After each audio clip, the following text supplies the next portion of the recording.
ये है ईरान, दुनिया की कदीम तरीन सिविलाइजेशंस में से एक। पिछले करीबन 500 सालों से ईरान इन्हीं बॉर्डर्स के साथ दुनिया के नक्शे पर मौजूद है और शायद ही दुनिया की कोई सुपर पावर हो जिससे ईरान का टकराव ना हुआ हो, चाहे वो रोमन्स हो, अरब्स हो, मंगोल हो, तुर्क हो, रशियंस हो या फिर ब्रिटेन हो। हर एक सुपर पावर ने ईरान को फतह करने की कोशिश की है और इसकी एक बड़ी वजह तो ये थी कि ईरान दुनिया के क्रॉस रोड पर है। यही वो एक कंट्री है जो यूरोप, अफ्रीका और एशिया तीनों कॉन्टिनेंट्स को आपस में कनेक्ट करता है। आज का ईरान 7 कंट्रीज के साथ बॉर्डर शेयर करता है। ईस्टर्न साइड पर पाकिस्तान, अफगानिस्तान और तुर्कमानिस्तान के साथ और वेस्टर्न साइड पर इराक, तुर्की, आर्मेनिया और अजरबैजान के साथ। इसके अलावा ईरान को 3 समुद्रों की भी एक्सेस है। इसके नॉर्थ में कैस्पियन सी है और साउथ में पर्शियन गल्फ और गल्फ ऑफ ओमान। ईरान की सदर्न साइड पर ही दुनिया का सबसे इम्पोर्टेंट और खतरनाक पॉइंट भी है जिसे स्ट्रेट ऑफ हॉर्मुज कहते हैं। पूरी दुनिया की 20% ऑयल और गैस की सप्लाई इसी पॉइंट से गुजर कर आती है। स्ट्रेट ऑफ हॉर्मुज के पास ये 7 आइलैंड्स भी 1970 से ईरान के कंट्रोल में है। हालांकि इससे पहले इन पर यूएई का कंट्रोल था। इसी तरह इधर कैस्पियन सी में भी ये आशूरा डे आइलैंड ईरान के कंट्रोल में है। पिछले 40 सालों से ईरान वेस्टर्न वर्ल्ड के लिए एक सरदर्द बना हुआ है। लेकिन आखिर ऐसी क्या वजह है कि इतनी पावरफुल आर्मीज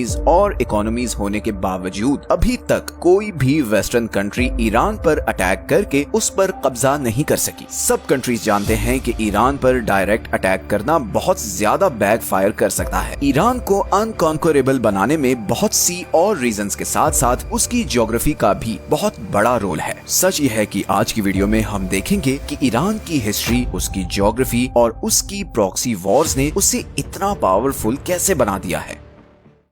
सबसे पहले हम ईरान की ज्योग्राफी को समझते हैं। ईरान की सदर्न और वेस्टर्न साइड पर ज़ैग्रोस माउंटेन रेंज है। ईरान की कोस्ट लाइन से लेकर इराक और ऊपर तुर्की तक फैली हुई ये माउंटेन रेंज ईरान को एक जबरदस्त नेचुरल प्रोटेक्शन देती है। ये सारा एरिया बहुत ही पथरीला है और इसे क्रॉस करना बहुत ज्यादा मुश्किल है। इन पहाड़ों का ईरान को इतना फायदा है कि 1980 में जब इराक ने ईरान पर अटैक किया तो उसका प्लान ये था कि एक तो वो यहाँ खुजिस्तान के ऑयल रिच सूबे पर कब्जा कर ले और फिर यहाँ से आगे ईरान के बाकी शहरों पर भी कब्जा करके ईरानियन रेवोल्यूशन को कुचल दे, क्योंकि सब अरब कंट्रीज डरे हुए थे कि ईरानियन रेवोल्यूशन के असरात बाकी अरब तक ना फैल जाएं। मगर इराकी आर्मीज 2 सालों में सिर्फ इधर खुजिस्तान तक ही पहुंच सकी। उन्होंने बहुत कोशिश की कि वो ज़ैग्रोस के पहाड़ों को क्रॉस करके ईरान पर कब्जा कर सके, मगर उन्हें कामयाबी नहीं मिली और फिर इवेंचुअली ईरान इराकी फोर्सेस को पीछे धकेलता हुआ इराक के अंदर तक घुस गया। मगर यहाँ पर ईरान को भी ये मसला आया कि जहाँ इराकी आर्मी को आसानी से उसके शहरों से सप्लाई मिल रही थी, वहीं ईरानी आर्मी को सप्लाई पहुँचाना बहुत मुश्किल हो गया, क्योंकि ईरान के सारे बड़े डिपो और शहर ज़ैग्रोस माउंटेन रेंज के दूसरी तरफ थे। यही वजह है कि 8 साल बाद ये वॉर बगैर किसी नतीजे के खत्म हो गई और दोनों कंट्रीज के बॉर्डर में 1 इंच भी चेंज नहीं आया। इसी तरह ईरान के नॉर्दर्न साइड पर कैस्पियन सी के साथ अल्बोर्ज माउंटेन रेंज है जो इसे नॉर्दर्न साइड से प्रोटेक्शन देती है और ये पहाड़ सिर्फ ईरान को नेचुरल प्रोटेक्शन ही नहीं बल्कि बहुत से रिसोर्सेज भी देते हैं। ये दोनों mountain ranges uranium, silver, gold और जिंक से माला माल है। ईरान के पास दुनिया के सबसे बड़े जिंक के रिजर्व्स हैं। इसी तरह 20th सेंचुरी ने ईरान की इस ज्योग्राफी को 4 चांद लगाए जब यहाँ पर्शियन गल्फ के पास ऑयल और गैस के बहुत बड़े रिजर्व्स डिस्कवर हुए। आज की डेट में पूरी दुनिया के 10% ऑयल और 15% नेचुरल गैस के रिजर्व्स ईरान के पास हैं। ईरान को एक और चीज जो प्रोटेक्शन देती है वो 2500 किलोमीटर लंबी ये कोस्ट लाइन है जो 2 समुद्रों के बीच डिवाइडेड है। बंदर अब्बास ईरान का सबसे बड़ा सी पोर्ट दुनिया के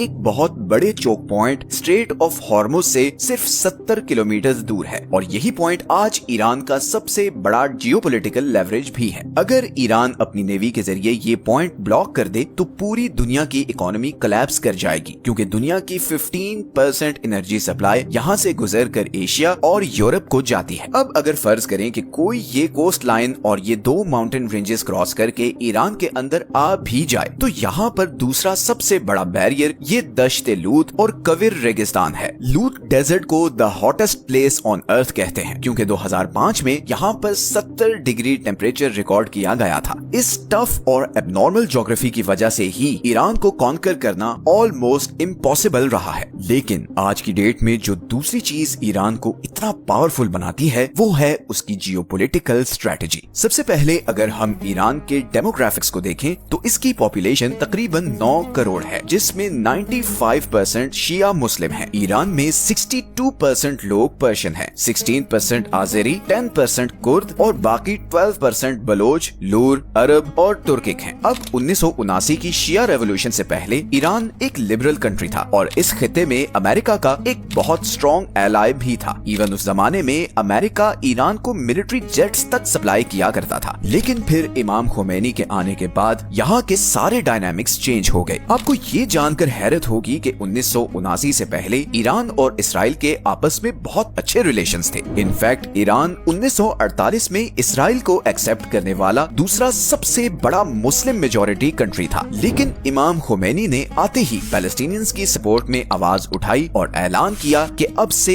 इसराइल ईरान का नंबर 1 एनिमी है। तेहरान ने इसराइल के साथ सारे डिप्लोमेटिक टाइज खत्म कर दिए। इसराइल जाने वाली सारी फ्लाइट्स कैंसिल कर दी गईं और तेहरान में मौजूद इसराइली एम्बेसी को पैलेस्टीनियन एम्बेसी में कन्वर्ट कर दिया गया। इसका सबसे पहला नतीजा तो ये हुआ कि इसराइल के साथ साथ ईरान के अमेरिका के साथ भी ताल्लुकात खराब होना शुरू हो गए। लेकिन ताल्लुकात की ये खराबी सिर्फ इसराइल और अमेरिका तक ही नहीं रही, बल्कि ईरान के गिर्द मौजूद सारी अरब स्टेट्स भी शिया रेवोल्यूशन के बाद अलर्ट हो चुकी थी। वो सब इस बात से खौफजदा थे कि कहीं ईरान की आइडियोलॉजी इधर अरब स्टेट्स तक ना पहुंच जाए और इसके नतीजे में उनकी किंगडम्स को अच्छा खासा नुकसान पहुंच सकता है। बिकॉज इन सब अरब स्टेट्स में बादशाहत थी। 1980 में इन्हीं सब अरब स्टेट्स ने मिलकर सद्दाम हुसैन को ईरान पर अटैक करने के लिए बैक किया था। यहीं पर ईरान को भी समझ आ गई कि अगर उसने सरवाइव करना है तो उसे अपनी आइडियोलॉजी को बाहर दूसरे कंट्रीज तक पहुंचाना होगा, क्योंकि उसके और उसके सबसे बड़े दुश्मन इसराइल के बीच ये सारे अरब कंट्रीज हैं जो उसके सख्त खिलाफ हैं। इसीलिए उसे कुछ ऐसा करना होगा कि इसराइल से दूर होने के बावजूद वो उसको थ्रेट कर सके। और यहीं पर ईरान ने ऐसे सारे ग्रुप्स को सपोर्ट करना शुरू किया जो एंटी इसराइल या एंटी ज़ायनिस्ट्स थे, जैसे कि पैलेस्टाइन में हमास, लेबनान में हिजबुल्लाह, सीरिया में फातिमियून ब्रिगेड, इराक में अल बदर और यमन में हौसी। इस सारे नेटवर्क को द एक्सिस ऑफ रेजिस्टेंस कहा जाता है और इसी नेटवर्क के जरिए ईरान इसराइल और इवन अरब कंट्रीज पर भी प्रेशर रखता है कि वो